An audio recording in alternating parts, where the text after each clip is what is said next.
Welcome to Gifted Underachievers, the podcast for mid-level creatives with delusional ambitions. In this segment, Pat and James talk about who Gifted Underachievers is for, our goals for the podcast, and the universal creative question, now what? Hey, James, What?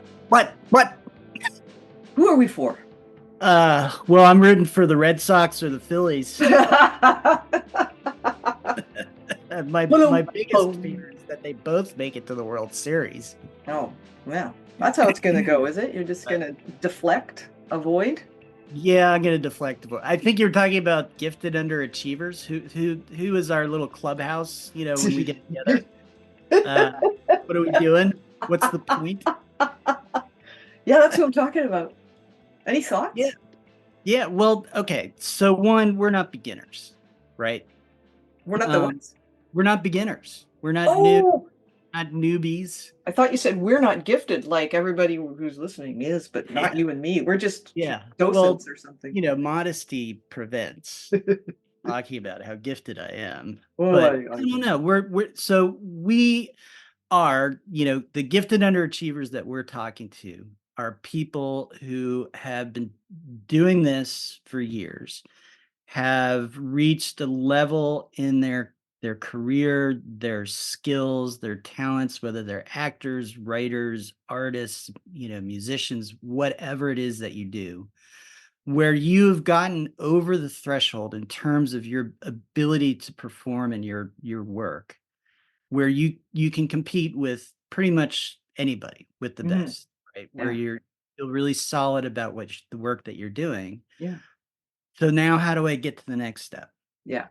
And for a lot of us, we've spent so much time in that beginner mindset, where we don't really know now that we've kind of achieved those initial goals of I want to be this or I want to do that.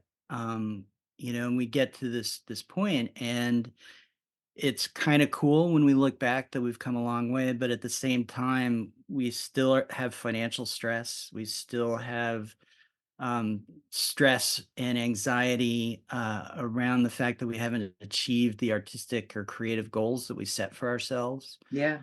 And maybe there's personal life issues. How does personal life fit in with the creative life? Because it can be very consuming. And so our version of gifted underachievers, the people who we are and we hope to be able to speak to, are the people who've gotten the skills over the threshold but are saying, now what?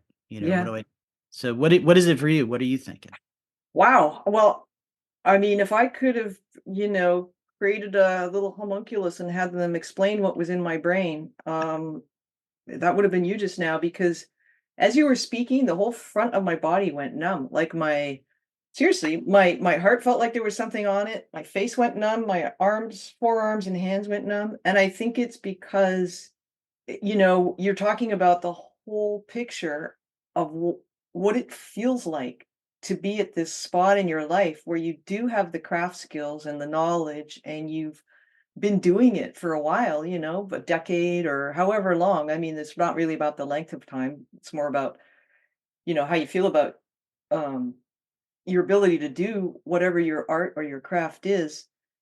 And then there's this whole other aspect, which you touch on when you mention real life or, the rest of life, which is that we're not just in a situation with other people often, as life tends to be. You and I both have, adult children and previous relationships and stuff. So and elderly parents and all that stuff. So it's not just that level of life and, housing and money and gas for your car if you've got one and all that stuff. It's also for me, a lot of it, as you were talking, I think the thing that made me feel numb is that it's got to do with my own ability to see that I have grown in my own abilities in the craft that I'm into, which is writing, so that I went through this probably at least a 5-year period where I never submitted any writing because I just got tired of rejection, and I got tired of getting close, and I started really seriously doubting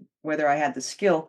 luckily I kept writing because it's just my thing. I like doing it. And I kept reading, which is almost more important. And so somehow my skills jumped ahead to the part where I don't feel uncomfortable. I know that I can write anything I want to write, basically. So the part that I'm now discovering is what's your ability to share what you're writing and to have conversations in that world. So my day job as a book editor and as a teacher for both editors and writers has put me in a position where I'm like, I completely understand. I won't say anybody's an expert on the publishing landscape if they don't work in publishing and haven't for their entire lives, but and then it depends on which country you're in and so on, and which landscape you're talking about. But I do feel pretty confident in my ability to navigate that whole creative world, and I feel that my stuckness has to do with my own history around what it took to go from complete novice writer to somebody who's a confident writer who teaches writing, who teaches editors to developmentally edit writing, and then to also kind of be at this point where I don't know what the next step is because I can see a million ways to go. I can see a million Mm. paths, and I just don't know which ones are dead ends Yeah. and which ones aren't. And so I feel like between you and me, these conversations that we're having are allowing me to see a little bit farther than I can on my own. It's like having, somebody sitting on your shoulders. Maybe I'm sitting on your shoulders with with binoculars on. I can see farther just because I'm talking to another person in a similar situation. And so my goal for myself with this podcast is to keep having these conversations and expand expand our understanding and also expand who we talk with, because although there are differences in each modality of artistic or creative work, visual artists have all of this stuff they need to buy, like paints and canvases, and they need to have places to store. So they have like to store their finished stuff. So they have, and they need to develop relationships with galleries. So although their Mhm. problems are slightly different, writers, you just need a laptop, I mean, or a notebook. At some point, you Mhm. got to be able to type it up and send it somewhere. But um, they can probably have side conversations, and I kind of hope that happens about, how to solve their individual sort of this is my problem right now problems. But the bigger issue is universal across creative Yeah. self-employment, which is Yeah. the only It's true creative employment is self-employment. yeah, and it's that interdisciplinary point of connection Yeah, where, there are things that we experience and go through and challenges and desires and trying to figure shit out yeah, that it doesn't matter who you are or what you're doing. Those experiences are universal, even though we all have our own unique experience of it. yeah, And I think that conversation is what brings the value in. yeah. Like, you have your experience of it. I have my experience. We're going to be bringing in and have brought in people to interview in different disciplines who are discussing their experience and what they've done and how how they're trying to move, past where they are now. Hmm. But part of this feels like too that we want to try and be, in a sense, make life a little bit easier for people who listen, because we're going to go out and experiment, and we're going to go out and figure stuff out, Yeah. and we're going to come back, and either we're going to share it or we're going to find somebody else who's out there doing an experiment, and they're going to come back and share it, so that when people think, oh my god, I should be trying this, I should be trying that, hopefully they can come here, and if not get the answer that they're looking for, get a stronger sense of, yes, this might work for me, so I should focus on it. No, I Mhm. think actually this won't work for me, so I can set it aside. Yeah, that's great. That does go back to the sorta, how many pathways are there? Millions, Mhm. so because there's a million creators, right? And so that will really, I think, give some perspective and just information that you can't really get anywhere else. That there's no other channel dedicated Mm. to that exploration.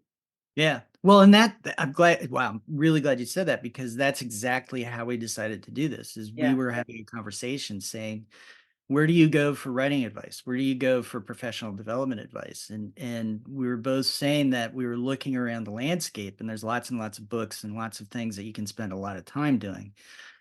But there's nothing that has sort of the ease of a podcast where you can kind of passively listen while you're doing the dishes or driving or what have you, Mhm. that really offers the kind of valuable content that we're looking for. Yeah. There's a lot of stuff, in the world of writing that's dedicated to genre literature, which is all very, well and good. Or, there's the very highfalutin kind of crap, by like the New Yorker and the Atlantic and stuff like that, which is like, yeah, I'd love the New Yorker to call me up and be like, hey, we've published you for the last 5 years. Why don't you come talk to us? But Yeah. that's not happening. And actually, part of what I want to get to is I wouldn't mind having that happen. Yeah. So, hopefully we're helping ourselves and the people who listen figure out how to get there and how to identify the limiting factors, Mm. and strategize to get past them. Holy smokes, that's good. Yeah. I love it. I love it because it can take all day to do the stuff you need to do to support yourself and your family if you have one. And then if you're trying to grab not just a few hours to do your creative work, but also to sort of understand where you're heading and to get, you know, to see the next goal. It's like a whole study project on its own.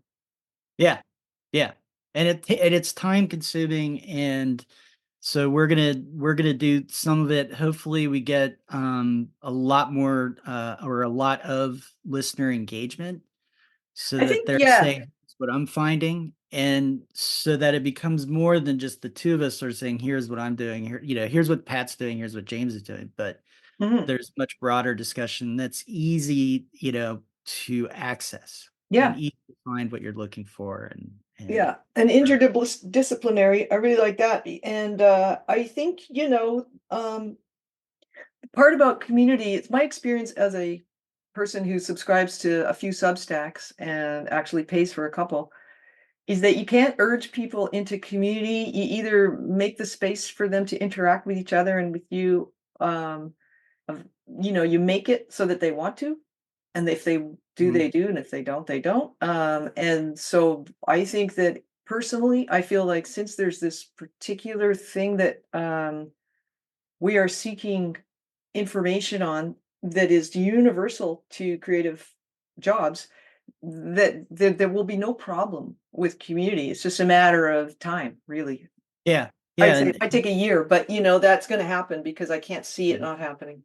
Yeah, and people not so much discovering us as discovering the conversation and that there's a place to go. Yeah, And they've been looking for it. And hopefully, if we do this right, and I think we will, and we mostly are, yeah, um, that they'll find us in this space that we're yeah, trying to be and yeah, become and have some fun. yeah. And Because actually, you connect we with were each talking about other. getting really weird and funny. Oh And God, yeah. Well, that's because it is funny. Like if you can't laugh, yeah. what are you gonna do? You know, I mean, given the situation, but also, I think that the other part that I imagine, and I'm pretty sure is going to be an outgrowth, is that people who are in their own disciplines, will find each other Right. and have their own ways of talking to each other, whether it's a Discord, with channels for each Mhm. discipline, or we don't have to run it. They can but I just feel like it's so necessary. It's just such a needed outlet. Yeah, yeah, and yeah, and with internet and everything else, there's multiple ways to connect, um, but not all of them are always meaningful. So, Yeah, hopefully this can lead to some more meaningful connection, yeah. so, and growth, and a few laughs along the way. Get a little, and enjoy what we're doing because Mhm. that's why we're here. Yeah, because 'cause we're enjoying it. Yeah, Well, you know oh, and of course, John's enjoying it, and John yeah. Irving. Yeah, that's gonna be a running gag. Uh, maybe. If we don't get sued. Listen. There's more than one person named John Irving. True enough. And it doesn't mean that he's necessarily locked in a basement somewhere waiting Wearing for rubber diapers with a hazmat suit. So, speaking of which, I think we've got to run. Thanks for listening to Gifted Underachievers, the podcast for mid-level creatives with delusional ambitions. We'd love to hear how we're doing, so please leave a comment, join our chat page, or send us an email at giftedunderachievers@substack.com. Have an awesome day.